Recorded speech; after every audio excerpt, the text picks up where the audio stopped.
Top 10 Tuesday. Here we go. Number 10 on the list. These are the top 10 teams in the NFL. The Tampa Bay Buccaneers are reappearing on the list. They can score with the best of them. Simple as that. This is a high-powered offense. They're tied for ninth in the NFL in points per game. Baker Mayfield is slowly putting together the best year of his career. Mike Evans, he's still got it. I don't know how old that dude is. I know he's been in the league for over a decade. It doesn't seem to matter, though. He's just going to, have another year where he has 1,000 receiving yards because he's awesome. Chris Godwin, down year last year, playing incredibly well this year. You could argue he's been better than Mike Evans. That's how well Chris Godwin's playing. They're back to being this dynamic duo that they were when Tom Brady was there. Okay, and because this offense is so high-powered, the defense is simply good enough. They're a good football team, but they're slightly limited because, look, I like Baker. He's done a good job for them this year. He's been, he did a good job for him last year. But I think we all know that Baker Mayfield's a little limited. Okay, like he's not as good as, Josh Allen, Patrick Mahomes, Justin Herbert, C.J. Stroud. And so because of that, I have to leave them a little bit lower on my list. Number 9, making their first appearance on Top 10 Tuesday, the 10 best teams in the NFL, the Washington Commanders. They could win the NFC East. Legitimately, I bet them at plus 290 to win the NFC East. Earlier this week, they have the third lowest odds. The Eagles and the Cowboys are still favored to win the NFC East over the Washington Commanders. I don't know how much you've watched the Commanders, Eagles, and Cowboys, but the Commanders are hands down the best of those three teams through these first 4 weeks. Okay, the offense has been one of the 3 best in the NFL. Them and Detroit, I would argue, have been the 2 best offenses in the NFL to start the season. Jayden Daniels off to a hot start. They just don't punt ever. Okay, like they just don't. Jayden Daniels has been really good. I think Cliff Kingsbury's done a good job of just making things easy on him. Okay, like when it comes to Jayden Daniels, it's a lot of short, easy throws with some deep shots from time to time. Jayden Daniels has been highly accurate. Okay, they've got some good weapons around him. Obviously, Terry McLaurin kind of leads that charge. They can run the ball. Austin Eckler's having a good year. I know he's been a little banged up, but the offensive line has done a good job. They're protecting Jayden Daniels. And Dan Quinn has, unsurprisingly, come in and helped that defense be good. The Washington Commanders are a good football team. Hopefully you listened to me before the year started and you took them at over 6.5 wins on the season. Moving on, number 8 for the top 10 teams in the NFL, the Houston Texans.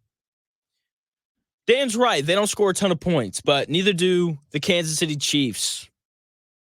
And C.J. Stroud has this thing in common with Patrick Mahomes where he just consistently makes plays at the end of games to lead his team to victories.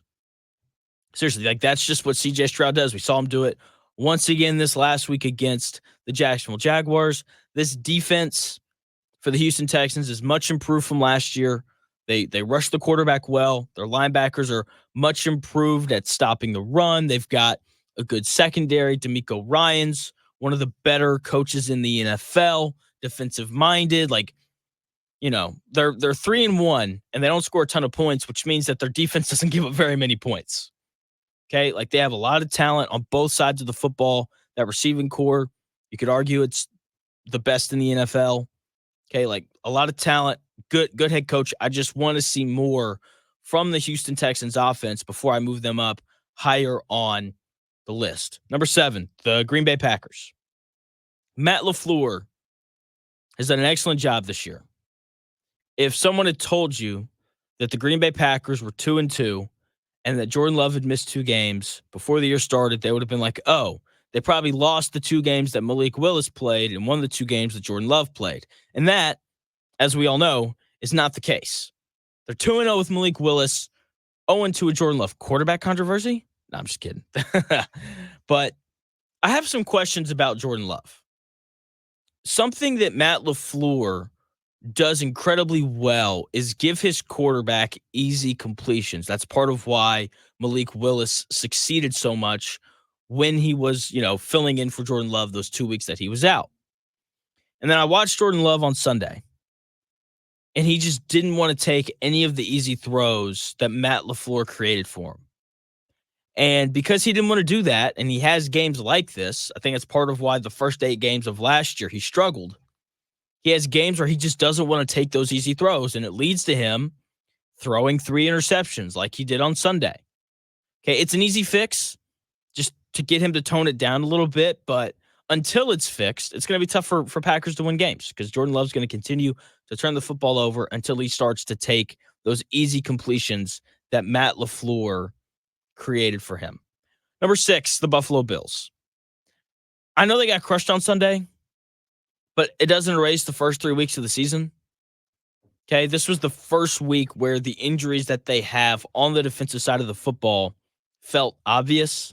Not having Milano clearly hurt their run defense. It's why Derrick Henry ran all over the field, and Justice Hill had a great week as well. But that's not an excuse. You have to deal with injuries in the NFL. Every team has injuries. Every team has to deal with them. Okay, so the Bills are going to have to figure out how to shore up that run defense as long as for the entire time that Milano is out. Josh Allen is still awesome, but they clearly missed Stephon Diggs in the game against Baltimore. Like, they need a weapon on the outside to make things easier, and I think Stephon Diggs would have made their offense a little bit easier against that Baltimore Ravens defense on Sunday Night Football. Number 5, the Seattle Seahawks. They lost by 13 last night to the Lions, but they're still one of the better NFL teams. Geno Smith. Look, we talk about Anthony Richardson a lot here on this show because he's the biggest story in Indianapolis right now. Geno Smith was awful to start his career, and he improved over time and is now one of the better quarterbacks in the NFL. I don't know if you got to watch him last night, but he was just surgical.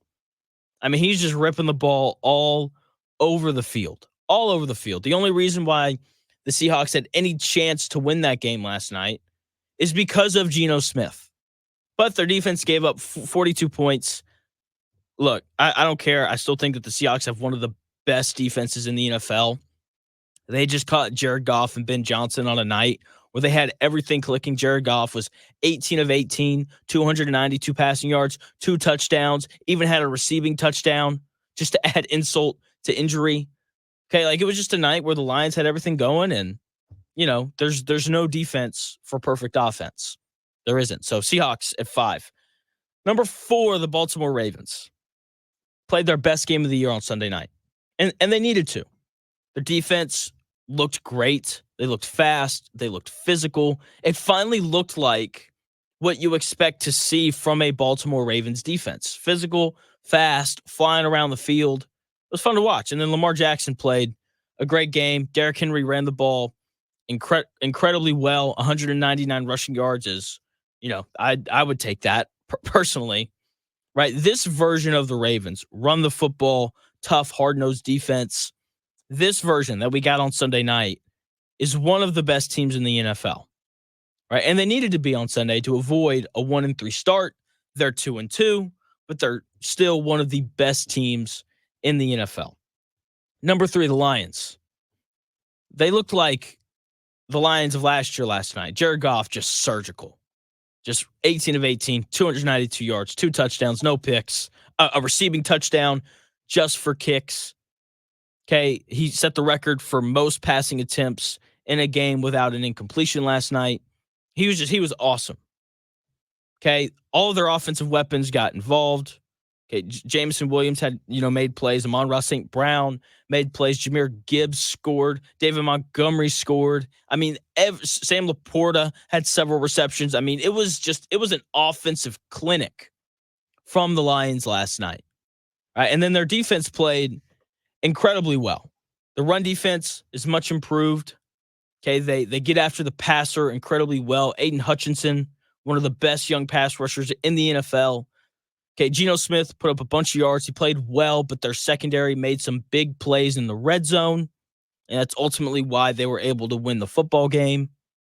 Okay. And once again, like Geno Smith was just awesome last night, right? Part of why he threw for so many yards on this Detroit defense is because he just made some great plays, and DK Metcalf made a couple great plays as well. The Lions last night, though, they looked like the team that I predicted to win the NFC before the year started last night. Okay, if that's the version that we get from them the rest of the way, and it probably won't be because it's hard to play that perfect of offense week in and week out. But if they do, like that's the best team in the NFC. Number 2, the Minnesota Vikings. They've been the most complete team this year, so they have to be on the list. They just have been. Sam Darnold's playing the best football of his career, 11 touchdowns to 3 interceptions on the year. Yet another example, Colts fans, of quarterbacks improving over time. Their offense is rolling. Kevin O'Connell is emerging as one of the best head coaches in the NFL. I think I might have said that before the year started. Anyway, they dominated the Packers. And then late, I know Packers come back, but Vikings took their foot off the gas. Not a big deal, okay?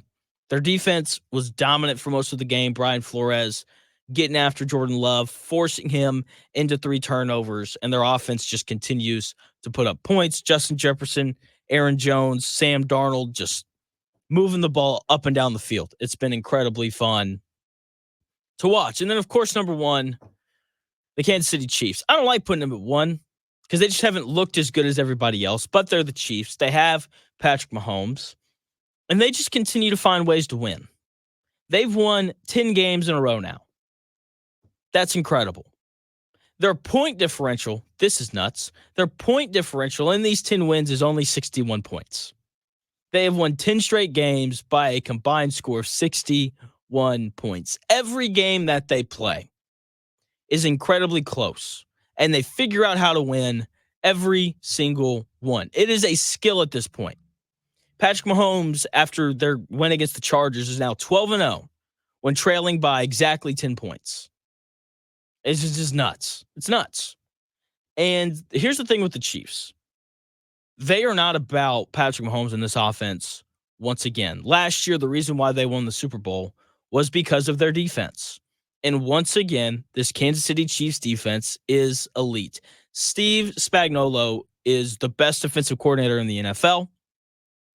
He could potentially retire as the best defensive coordinator ever.